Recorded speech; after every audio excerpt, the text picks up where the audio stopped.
Next, let's talk about gauging it. Again, feedback gets measured not at your mouth, but at the other person's ear. But how do you know what's going on at someone else's ear? Easier said than done. So you want to focus on their need, on what it is that they need, not on what you're afraid of. And you also want to choose the right vector on the framework. So what do I mean by those things? One of the things that can help is having a shared vocabulary. Just sharing this framework and these words can help a lot. You offer somebody some feedback, and then you can say, does that make sense? How does that feel to you? Does it feel more obnoxiously aggressive or more ruinously empathetic? So it can be like a shortcut for the meta feedback on feedback conversations.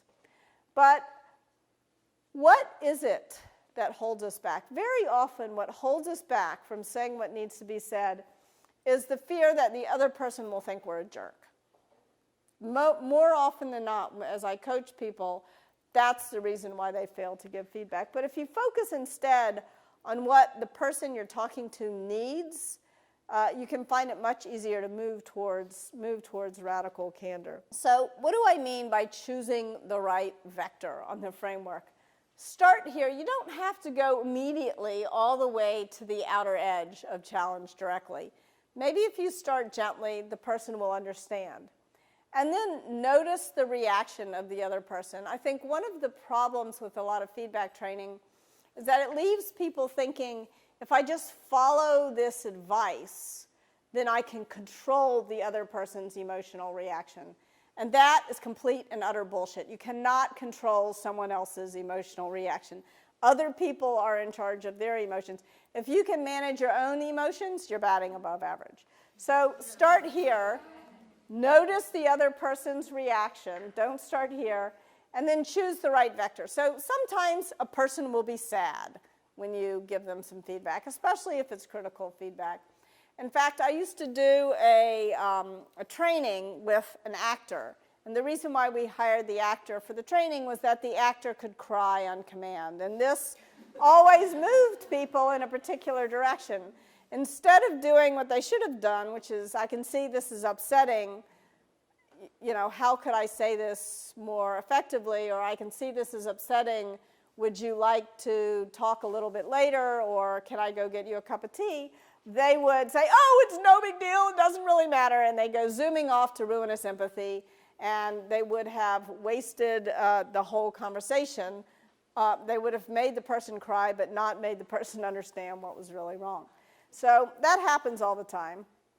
Another thing that happens is people will get angry at you. They'll start yelling at you, or they'll get defensive. And the key thing here, again, is to say, I can see this is frustrating. Just name the emotion that you see in the room.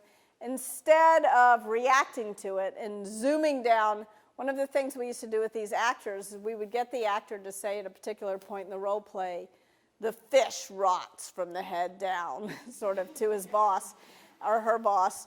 And that always got the participants to be incredibly rude to their employee. So just because someone's rude to you doesn't mean you have to be rude back, although it's tempting.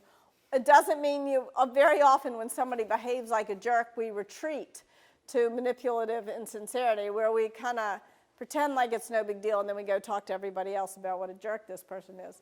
So you want to move in the right direction, not the wrong direction.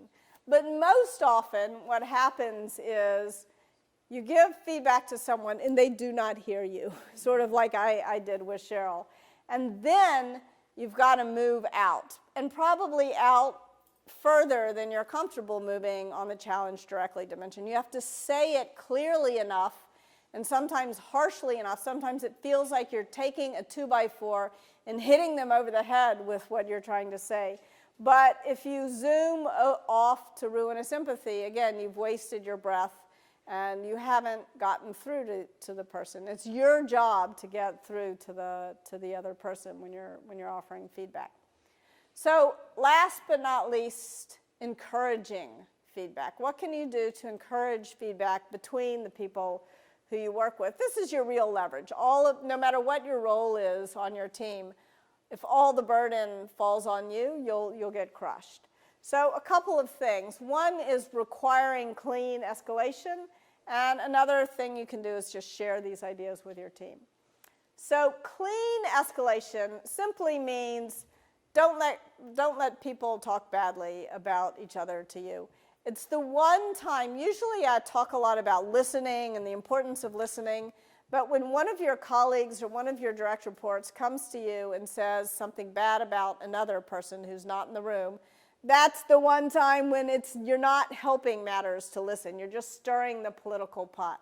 You want to make sure that they have talked to each other directly, and that if they can't resolve it, you'll talk to them both, but they both have to be present at the same time, which is incredibly awkward, but it's the only way to avoid politics. And if you're their boss and you have to find a solution, and part of your job when you're a boss is conflict resolution. It's probably not your favorite part of the job, but it is part of the job. You want to make sure that you're as fair and fast as possible. I worked with one CEO who said, yeah, when two people on my team can't work it out, I come up with the solution that's worst for both of them. And that didn't work out too well for that team. Share your stories.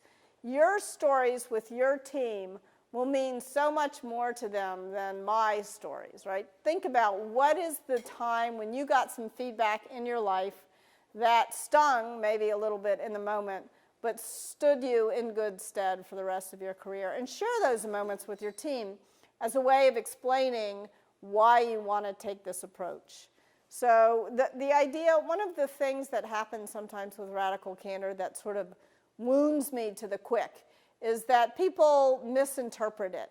And they say, in the spirit of radical candor, and then they proceed to be a garden variety jerk. So that's not what this is about. There's a large degree of care personally in radical candor. So don't forget about that part. And show that when you tell the stories with your team.